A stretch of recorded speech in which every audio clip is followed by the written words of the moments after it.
Hello everybody, Manual Man here again. Haven't been on in a while, but that's how it is sometimes. Wanted to make this video about trying to get 500 horsepower out of this car and how much it cost and is it worth it? And I think, in my opinion, it's not worth it. It's not worth spending an extra 25,000, maybe 30,000, depends what you're doing, to get to 500. And it just doesn't seem like it's, for right now, that's just the cost of it, of what it costed to pull that. And reliability of these things are to shit. Every single one of these guys that have done this have broken, and they've always broken. Every single one's broken. I know you pay to play, but they've all broken, and I'm like, man, don't really want that to happen for this thing. So I may just do the Cobb access part to get it a little bit more, but I haven't even done that yet. That's just I don't know. I'm still kind of contemplating on doing that as well, just because it's fast enough. And the amount of money that it takes to make this at that speed and that horsepower is just a little bit ridiculous. I mean, you're pretty much buying a whole other RS, pretty much, just to add, 200 horsepower, and that just doesn't seem like it's, some people do it, but it's just, for me, I don't know. So the car's pretty good, fun enough for me. So it's the reason why I bought the CRX, because for the amount of money to get 600 horsepower out of the front wheel drive car, mind you, it's front wheel drive, and it's pretty much it'll be a straight line car, and you can spin the wheels no matter what. But on the freeway or whatever, you're rolling at 60, you'll be able to put a hurt on almost any car, anything that comes your way. They're gonna look at you and go, "What the fuck is in that car?" That's when it shines at its best. Is when you're running around 60 miles an hour, and then you just punch it, and nothing can keep up with you. That's just the beauty of the little Hondas, and that's the reason why I decided to buy it, because I wasn't going to sink 30 grand or 25 grand into the RS, because the Honda is cheaper. I can go sink, if I want to really sink a lot of money into the Honda, I can spend about 15,000 into the Honda, half the price, and make that sucker 600, 700 horsepower. Mind you, reliability kind of falls out when you go past 550-ish. Some people are getting 600 and are able to keep a little bit of reliability in the vehicle, but then it kind of fades out from there. You're kind of iffy. But 500 horsepower in the CRX is unbelievable fast. I mean, it is just the torque. It's just, for 500 horsepower with that tiny little car, anything you can pretty much destroy. And that's the reason why I bought it. So the reason why I'm making this video is my whole plan was to make this thing faster and build on the motor. And pretty much I'm not going to do that anymore, because the cost of it, and these cars are, they don't make them anymore, and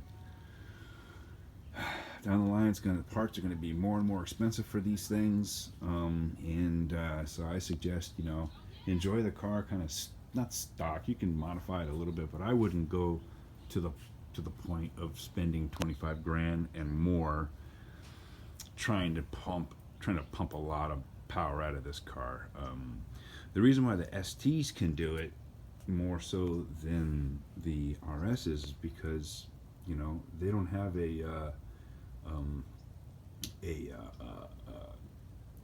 they're not running four-wheel drive, so they're not running not a differential, a transfer case, a specific transfer case, which puts a hell of a lot of stress on the rest of the motor. So imagine the ST doesn't even have any of that. It doesn't have to put stress. There's no extra stress, so it just pulls that front end, and it's a little bit more reliable. But all the wheels and everything spinning and everything like that puts a lot of torque on a lot of parts, and causes some problems. So that's the reason why they're able to last a little bit longer than what's going on with the RS. But It's still a fantastic car. I don't talk anything down on it. It is a fun car.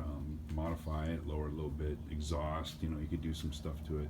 If you want to do the Cobb access, you could do that. That's about it. It's probably much that I would do to modify it to keep it reliable. And once you start passing that, man, you're rolling the dice. No matter what, you're rolling the dice with this car, because this motor's already wound tight as much as it is. As much as this car is already, the motor that was produced, it's already wound as pretty much tight as it could get from the factory. That's the reason why these things are breaking, you know, trying to pump 500, 600 horsepower out of this damn car. So that's just my assessment over, you know, a period of a couple of years of owning this car and waiting to see what people are doing, because I just didn't want to jump right into it and be a guinea pig. I wanted to wait, and it's a good thing that I did, because this thing, it's a little fragile. I mean, I'm not going to deny it. The car is fun, but it's a little fragile. And if you put too much to it, it's not going to hold up, and you're going to start breaking parts, and it's going to be a money pit for you. And I don't want that. I just want to enjoy the vehicle as much as it is. It already gets enough looks and stares. People always want to race you, and it's still fast enough for what it is. So again, I just want to make this quick video on an assessment of how, you know, is it worth it enough? Is it worth it to sink an extra 25 grand into this car to, you know, get an extra 200 horses out of it? In my opinion, I don't think so. There's a lot of other cars that are cheaper, way cheaper, and put way less money in to get that type of power that you want. Now, mind you, it's going to be front-wheel drive, and some are rear-wheel drive. You could spend that money and do it. But with this particular car right now at the moment, it is not worth it. Parts are going to be more expensive. These cars are they didn't make too many of them. They didn't sell too many of them.